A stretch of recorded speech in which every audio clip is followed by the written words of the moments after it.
আমার বাড়িতে বিয়ের প্রস্তাব দেন ভালো ভালো, নাহলে কিন্তু আপনার অনেক সমস্যা হবে, আপনি ওখানে কিন্তু চাকরি করতে পারবেন না হুজুর। আপনি একজন বড় আলেম হয়ে আমার সঙ্গে কিভাবে এই কাজগুলো করতে পারেন? আপনি ক্লাসের ছাত্রী, বড় আলেমদের কাজে কি এগুলো? তাহলে আমি এই কথাটা সবার কাছে যখন বলে দেবো, তাহলে আপনি একজন বড় আলেম, আপনার মুখটা তখন কোথায় যাবে, আপনার সম্মান কোথায় যাবে? এটাই কি আপনাদের শিক্ষা?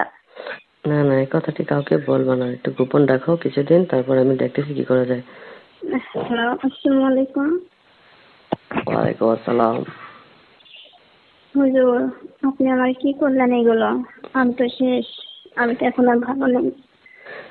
কি হয়েছে জয়া তোমার? কি হয়েছে? আপনি আমাকে বললেন যে আজকে ক্লাস করতে হবে না, চলো আমরা পার্কে ঘুরতে যাই, তাই বললেন না? হ্যাঁ। হ্যাঁ ঠিক আছে, পার্কে ঘোরাঘুরি করে আপনি বললেন যে আমার বাসাটা অনেক সুন্দর, তুমি তো কখনো যাও নাই, চলো আমাদের বাসায় যাই। বাসায় নিয়ে যাওয়ার পরে এগুলো কি করলেন আপনি হুজুর? কেন, তুমি ভালো লাগে নাই? হুজুর, আপনি ভালো লাগাটা দেখলেন, এগুলো তো আমি আমার ইচ্ছাই করি নাই। আপনি না একজন হুজুর মানুষ, আপনি হাদিস কোরআন পড়ান, এগুলো আমাদের শিখান, তা আপনি এগুলো আমার সঙ্গে করলেন, এটাকে ঠিক করলেন? বলেন তো হুজুর। উম, ঠিক তো হয়নি, দেখো এখন যা হয়েছে। তোমার ভালো লাগেনি? ভালো লাগার কথা আপনি রাখেন, আপনি আমার সাথে কেন এগুলো করলেন? আপনার তো স্ত্রী আছে, তারপর আপনি বলছেন যে তোমরা লেখাপড়া শেখো, তোমরা কখনো কারোর সঙ্গে প্রেম করবা না, খারাপ ব্যবহার করবা না। তা আপনি নিজে এগুলো আদেশ দিয়ে নিজেই আমার সঙ্গে এগুলো করলেন, আপনার আল্লাহ বলে কোনো ভয় নাই? হুম, দেখো তোমাকে তো আমার আগে থেকেই পছন্দ ছিল। পছন্দ ছিল, আপনি হুম, সরাসরি আমাদের গার্জেনের কাছে বিয়ের প্রস্তাব দিতেন। হুম, আচ্ছা যা হয়েছে তুমি বলে যাও। কিভাবে আমি ভুলে যাব? এইগুলো কি কখনো ভোলা যায়? আপনি আমার সঙ্গে যা করছেন এগুলো তো স্বামী স্ত্রী এগুলো করে, স্বামী স্ত্রী ছাড়া কেউ এগুলো করে নাকি? হুম, তা এখন কি তুমি অসুস্থ? হ্যাঁ, আমি অনেক অসুস্থ। আর তারপরে সবচেয়ে বড় কথা হলো, আপনি আমার সঙ্গে এগুলো করছেন, আমাকে বিয়ে করতে হবে আপনার। কে শিখাই দিছে এগুলো তোমাকে? তুমি কি কাউকে বলছো একথা? না, এগুলো তো হুজুর আপনি শিখাইছেন যে স্বামী স্ত্রী বিয়ে হলে পারে আনন্দ ফুর্তি সবকিছু করতে হয়। কিন্তু আপনি তো সবকিছু আমার আপনার বাসায় ডাইকে নিয়ে যাওয়া সবকিছু করলেন, আর আমার ইচ্ছাই করেন না, তো আমি তো এগুলো করতে চাই নাই, আমার ইচ্ছার বিরুদ্ধে করছেন। হুম, তুমি তো প্রথমে মানা করেছো, তারপরে তো আর মানা করেছো না।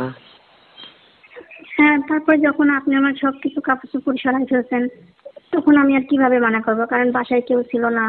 আপনি অত বড় হুজুর, আপনার চোখের দিকে চাই তো আমি কোনো কথা বলতে পারি নাই যে আপনি আমার সঙ্গে এগুলো করবেন, আমি তো ভাবতে পারি নাই।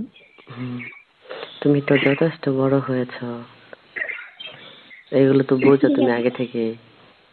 আগের থেকে বুঝলি কি, আমি তো কখনো কারোর সঙ্গে প্রেম করি নাই। আপনি তো আমাদের শিখাইছেন প্রেম ভালোবাসা করতে হয় না, তোমরা করলে বিয়ে করবা, তাহলে আপনি আমাকে বিয়ে করেন। হুম, তোমার যে হ্যাঁ হ্যাঁ, বলেন হুজুর। ম্যাডাম আছে তাহলে? হাদিসে তো একটা পুরুষ 4, 5, 7টা বিয়ে করতে পারে, আপনার তো শুধু একটা বউ আছে, সমস্যা কি? আপনি আমাকে বিয়ে করেন। হুম, না না, এটা তো এখন বললে হয় না। শোনো, যা হয়েছে তুমি তওবা পড়ো, আর ক্ষমা চাও আল্লাহর কাছে। আমি আমি আমি কিছু করি নাই তো, আমি তো অবাক করবো না, আমি ক্ষমা চাইবো কিনা? আমি কিছু করি নাই, আমি কিছু করছি নাকি আপনার সাথে? ইচ্ছার আমার ইচ্ছার বিরুদ্ধে করছেন। হুম, আমি তোমার ইচ্ছার বিরুদ্ধে করেছি? জি হুজুর। হুম, তাহলে এখন কি তুমি আমার উপর এই সকল কিছু বলতেছো? জি না, আমি এসব কিছু জানি না।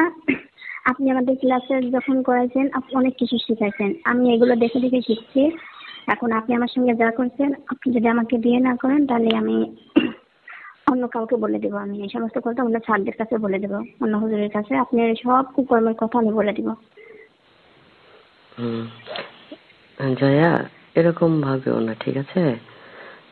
তুমি তো আমাকে অনেক পছন্দ করো, যে আমি তোমার সেরা হুজুর, তোমাকে অনেক ভালোভাবে পড়াই, তাই না? হুম, ভালোভাবে পড়ান, দেখে আপনি আমাকে সুযোগ পাই আপনার বাসায় নিয়ে যাই এগুলো করলেন।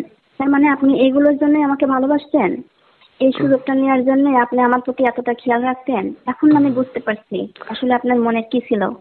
হ্যাঁ, তোমার আর আমার মাঝে যা কিছু হয়েছে সেগুলো যদি অন্য কেউ না জানে তাহলে আল্লাহ পাক রব্বুল আলামিন ক্ষমা করে দিবে, বুঝেছো? আল্লাহ পাক কি আপনাদের বলছে? আল্লাহ পাক কি আপনাদের বলছে আপনারা যাকে পড়াবে তার সঙ্গে খারাপ কাজ করবে, তার ইচ্ছার বিরুদ্ধে একটা কিছু করে বসবে মেয়েদের সঙ্গে? এটা কি হুজুর লেখা আছে কোথাও, কোনো হাদিসে লেখা আছে? তোমাকে আমার বাসায় নিয়ে আসার পর আর আমি নিজেকে ধরে রাখতে পারিনি, সেই জন্যই তো এটা হলো। এটা আপনার মিথ্যা কথা, এটা আপনার সাজানো একটা প্ল্যান ছিল। তা আপনি পার্কের থেকে আমাকে বাসায় নিয়ে কেন নিয়ে গেলেন? তার মানে আপনি যে বললেন আমাকে অনেক ভালোবাসতেন, আপনি এইগুলো করার জন্যই আমাকে অনেক ভালোবাসতেন। এখন আপনার কাজ হয়ে গেছে, এখন আপনি আমাকে ছয় নয় করে বোঝাচ্ছেন। ছয় নয় করে বোঝালে কোনো কাজ হবে না হুজুর। আপনি আমাকে বিয়ে করতে হবে। আর যদি আমার কোনো সমস্যা হয়ে যায় তখন সমাজে আমি কিভাবে মুখ দেখাবো বলেন? হুম, কিছু হবে না তো, আমি তোমাকে ওষুধ খাওয়াই দিলাম যে। ওসব মিথ্যা কথা। ওষুধ আমি খাই নাই, আমি ফেলে দিচ্ছি। ওষুধ ফেলে দিছো? আমার কোনো অসুখ নাই। হ্যাঁ, আমার কোনো অসুখ নাই, আমার কোনো রোগ নাই, তাহলে আমি ওষুধ কেন খাবো? তোমাকে যে একটা ট্যাবলেট খাওয়াই দিলাম যাওয়ার পথে। ওটা আমি খাই নাই, ওটা মুখের মধ্যে রেখে পরে আমি ওটা ফেলে দিয়েছি। আমি কেন ওষুধ খাবো? আপনার বলে কি বিশ্বাস? এই কারণে তো আমি ওষুধটা ফেলে দিয়েছি। আপনি আমাকে আমার বাড়িতে বিয়ের প্রস্তাব দেন ভালো ভালো, নাহলে কিন্তু আপনার অনেক সমস্যা হবে, আপনি ওখানে কিন্তু চাকরি করতে পারবেন না হুজুর। হুম, তাই তুমি এটা বলছো? জি হুজুর, আমার বাড়ি থেকে প্রস্তাব দেন, সসম্মানে আমাকে বিয়ে করে নিয়ে আসেন। হুম, আচ্ছা জয়া শোনো, হ্যালো। হ্যাঁ বলেন হুজুর। হ্যাঁ, কিছুদিন সময় দাও, তোমার আর আমার সম্পর্কটা আরো গভীর হোক, তারপরে আমরা বিয়ের কথা চিন্তা করি। আপনি বিয়ে করার আগে এই কাজটা করার কথা চিন্তা করলেন না, আর এখন আপনি বিয়ে করার কথা বলতে চিন্তা করা লাগবে কেন আপনার? কিসের চিন্তা করতে হবে? যেটা করার তো করে দিয়েছেন, এখন আবার কিসের চিন্তা? কোনো চিন্তা নেই। আপনি যদি আমাকে এই এক সপ্তাহের মধ্যে বাড়িতে আমার বাবা মার কাছে বিয়ের প্রস্তাব না পাঠান, আর যদি এই মাসে আমার কোনো সমস্যা হয়ে যায়, বাবু পেটে আসে, তাহলে কিন্তু আপনার বিয়ের অন্যরকম। এটা আপনি জেনে রাখেন। ভালোভাবে বলছি, এক বিয়ের সপ্তাহের কাজটা মধ্যেই সেরে ফেলুন। বিয়ের কাজ? এক সপ্তাহের মধ্যেই বিয়ের কথা বলতে হবে যে? হ্যাঁ, আপনি ডাইরেক্ট বলবেন আমি ওকে পড়াই মাদ্রাসায় অনেকদিন থেকে ওকে আমি পছন্দ করি, আর সরাসরি বিয়ে করতে চাই। হাদিসে আছে তো, হাদিসে তো সরাসরি বিয়ে করার প্রস্তাব আদেশ আছে, লোকজন জানানোর কোনো প্রয়োজন নেই। হুম, হাদিসে লোকজন জানানো তো এটা উচিত না, এটা তো হাদিস লেখা আছে। আমার আগের স্ত্রী যদি অনুমতি না দেয় তাহলে কি হবে? সেটা আমি জানি না। আপনি খাওয়ার সময় আপনি খেয়েছিলেন না? আপনার স্ত্রীর কাছে শুনছিলেন না যে আমি আরেকটা মেয়েকে ভালোবাসি, তাকে বিয়ে করব? হুম। সেটা আপনার ব্যাপার, আমি জানি না। হুম, এখন কি করতে চাচ্ছ যে? একটা কথা বারবার বলতে ভালো লাগছে না হুজুর, আমার একটা শেষ কথা। আপনি আমার ইচ্ছার বিরুদ্ধে সবকিছু করছেন।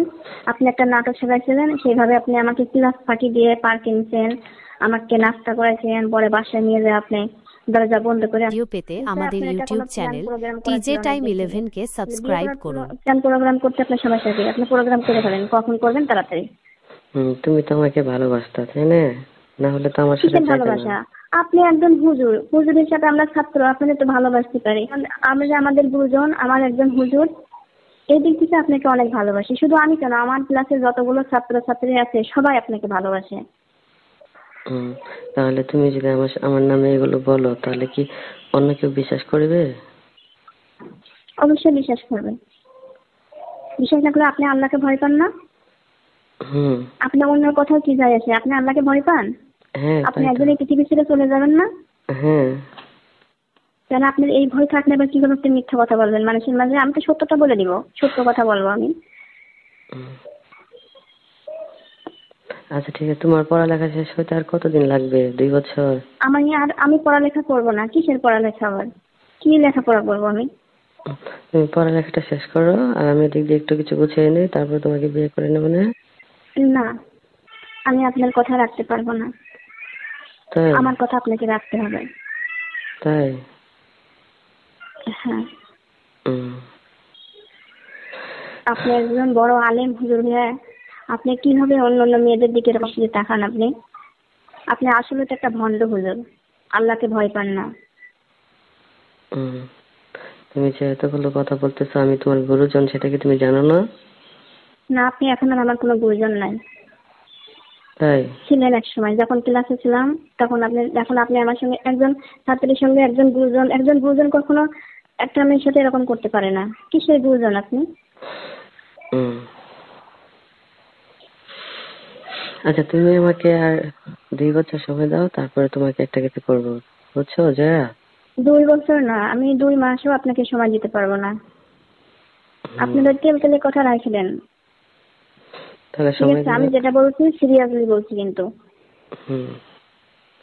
আচ্ছা ঠিক আছে, আমি তোমাকে দেখবো, দেখবো যে, ঠিক আছে। শোনো,